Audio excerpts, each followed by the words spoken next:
नमस्कार, मैं हूं युगल किशोर और आप देख रहे हैं HP 24/7। प्रदेश की जयराम सरकार ने लाखों सरकारी कर्मचारियों को कई तोहफे दिए हैं। मुख्यमंत्री जयराम ठाकुर ने कर्मचारियों को नया पे स्केल लागू करवाने और अनुबंध कार्य अवधि 2 साल करने की मांग पूरी कर दी है। करीब 6 साल के बाद हुई कर्मचारियों की जीसीसी यानी कि संयुक्त सलाहकार समिति की बैठक में मुख्यमंत्री जयराम ठाकुर ने हिमाचल के 2.5 लाख कर्मचारियों को नया पे स्केल देने की घोषणा की। जेसीसी की बैठक में मुख्यमंत्री जयराम ठाकुर की ओर से की गई घोषणा के मुताबिक कर्मचारियों को 1 जनवरी 2016 से नए वेतनमान का लाभ मिलेगा, जो फरवरी 2022 के वेतन में देय होगा। इससे प्रदेश सरकार पर वार्षिक 6,000 करोड़ रुपए का अतिरिक्त आर्थिक बोझ पड़ेगा। प्रदेश सरकार ने अनुबंध कर्मचारियों की अवधि को 3 साल से घटाकर 2 साल करने की घोषणा की है, यानी 2 साल का अनुबंध काल पूरा होने के बाद कर्मचारी रेगुलर होंगे। इसके साथ साथ दैनिक वेतन भोगी कर्मचारियों, अंशकालिक कामगारों, जल रक्षकों और जलवाहकों के संबंध में नियमितीकरण, अंशकालिक से दैनिक वेतन भोगी के रूप में नियुक्ति के लिए भी 1 वर्ष की अवधि कम की जाएगी। बता दें कि प्रदेश के 2.5 लाख कर्मचारियों के लंबित मसले सुलझाने के लिए जेसीसी की बैठक आयोजित की गई। मुख्यमंत्री जयराम ठाकुर ने 15 मई 2003 से फैमिली पेंशन देने की भी घोषणा की है। यह केंद्र सरकार की ओर से जारी अधिसूचना के मुताबिक 5 मई 2009 से देय होगी। इससे प्रदेश सरकार पर 250 करोड़ रुपए का अतिरिक्त बोझ पड़ेगा। प्रदेश की सीमित संसाधनों के बावजूद सीएम जयराम ठाकुर ने कर्मचारियों को सौगात देने में कोई कमी नहीं छोड़ी। मुख्यमंत्री जयराम ठाकुर ने लंबित चिकित्सा प्रतिपूर्ति बिलों के भुगतान के लिए 10 करोड़ रुपए की अतिरिक्त राशि जारी करने की भी घोषणा की। मुख्यमंत्री जयराम ठाकुर ने कहा कि करुणामूलक आधार पर नियुक्ति के लिए मुख्य सचिव की अध्यक्षता में एक समिति गठित की जाएगी। यह समिति आगामी मंत्रिमंडल बैठक में अपनी प्रस्तुति देगी। उन्होंने कहा कि प्रदेश सरकार राज्य के जनजातीय क्षेत्रों में कार्यरत दैनिक वेतन भोगी एवं अनुबंध कर्मचारियों को जनजातीय भत्ता देने पर भी विचार करेगी। दूसरा, अभी आज हमने जेसीसी की बैठक भी बुलाई थी, जिसमें हमने महत्वपूर्ण घोषणा की है। वैसे हिमाचल प्रदेश में हमने कोविड के दौरान भी बहुत सारी जो कर्मचारियों से संबंधित उनकी मांगे थी, उनका समाधान हम समय पर करते रहे। लेकिन कर्मचारियों को भी इस बात के लिए धन्यवाद करना चाहूंगा क्योंकि उन्होंने भी कोविड के चलते बहुत ज्यादा दबाव अपनी मांगों के लिए नहीं रखा और सहयोग किया। सारी हालात परिस्थितियों को समझते हुए उन्होंने इसमें सहयोग दिया। जहां तक आज की जेसीसी की अगर हम बात करें, इसमें जो महत्वपूर्ण निर्णय हमने आज जो लिए हैं, एक तो यह है कि कर्मचारियों को 1 जनवरी 2016 से नए वेतनमान दिए जाएंगे। जनवरी 2022 का संशोधित वेतन जो है वो हम फरवरी के मास में जब सैलरी देंगे उसमें उसको शामिल करेंगे, उससे शुरुआत करेंगे और जिस पर हमारी सहमति बनी है। सहमति बनने के बाद मैंने आज विधिवत इसकी घोषणा भी की है। मंदिर न्यास के नवनियुक्त अध्यक्ष राजकुमार ठाकुर के निर्देशों के अनुसार श्रद्धालुओं को सुरक्षा कर्मियों के द्वारा मास्क लगाने के लिए जागरूक और प्रेरित किया गया। रविवार के दिन भारी संख्या में श्रद्धालुओं ने पंजाब, हिमाचल, हरियाणा, दिल्ली और अन्य प्रदेशों से आए श्रद्धालुओं ने मां की पूजा अर्चना की। वहीं एक बार फिर मास्क लगाकर ही श्रद्धालुओं को मंदिर भेजा जा रहा है।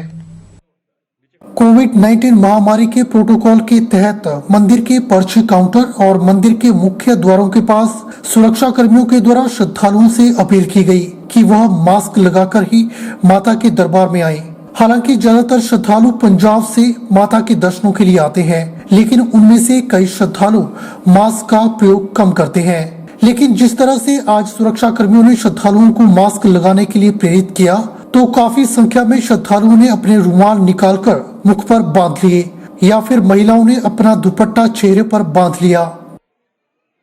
जैसे कि प्रशासन की तरफ से मास्क लगाने की मुहिम शुरू की गई है, वो बहुत सराहनीय कार्य है।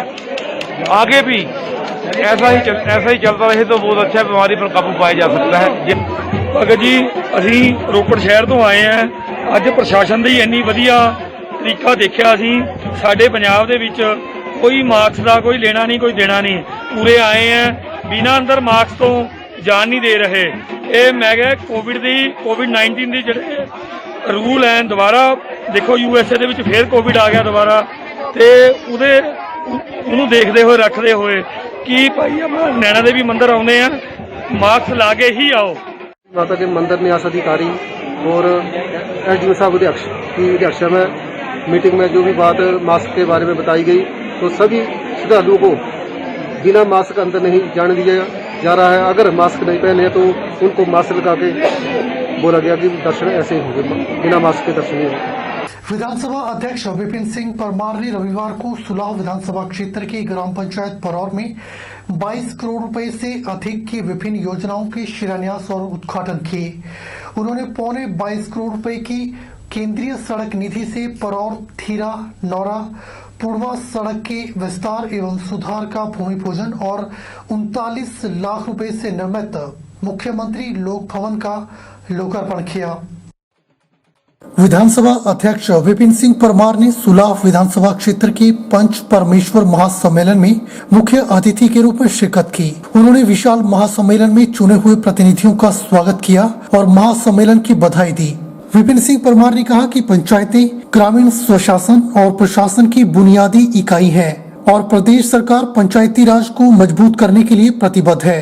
उन्होंने कहा कि पंचायती राज संस्थाओं के सर्वांगीण विकास के लिए विभिन्न सरकारों ने कार्य किया है। उन्होंने कहा कि पंचायती राज संस्थाओं में तत्कालीन मुख्यमंत्री शांता कुमार ने 33% आरक्षण महिलाओं को दिया और इसके पश्चात तत्कालीन मुख्यमंत्री प्रेम कुमार धूमल ने इसे 50% कर महिला सशक्तिकरण की दिशा में महत्वपूर्ण कार्य किया। यही पंच के मुंह से निकले हुए शब्द जो है वो ईश्वर के शब्द हैं। यानी इतनी उम्मीद पंचायत के प्रतिनिधियों से उन लोगों की है, न्याय की पराकाष्ठा को कभी उन्होंने छोड़ा नहीं। जरूरतमंद को, लाचार को न्याय मिले और न्याय की उस सारी व्यवस्था में अन्याय के दौर से उसको ना गुजरना पड़े। इसलिए पंच के मुंह में जो परमेश्वर वास करते हैं,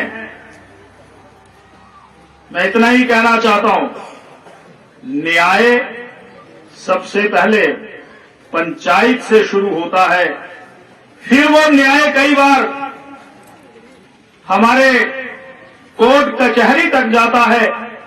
पर अगर हम न्याय अपने बाड़ में, अपनी पंचायत में भगवान को साक्षी मान करके करेंगे तो मुझे ये लगता है कि जो भगवान के रूप में हमसे लोगों ने उम्मीद की है वो सारे के सारे काम संभव हो सकेंगे। महामहिम राज्यपाल राजेंद्र विश्वनाथ आर्लेकर ने जिला ऊना के थाना कला गौशाला में तुलसी अनुष्ठान व गौ पूजन किया। इस अवसर पर ग्रामीण विकास, पंचायती राज, कृषि, मत्स्य तथा पशुपालन मंत्री वीरेंद्र कंवर भी मौजूद रहे।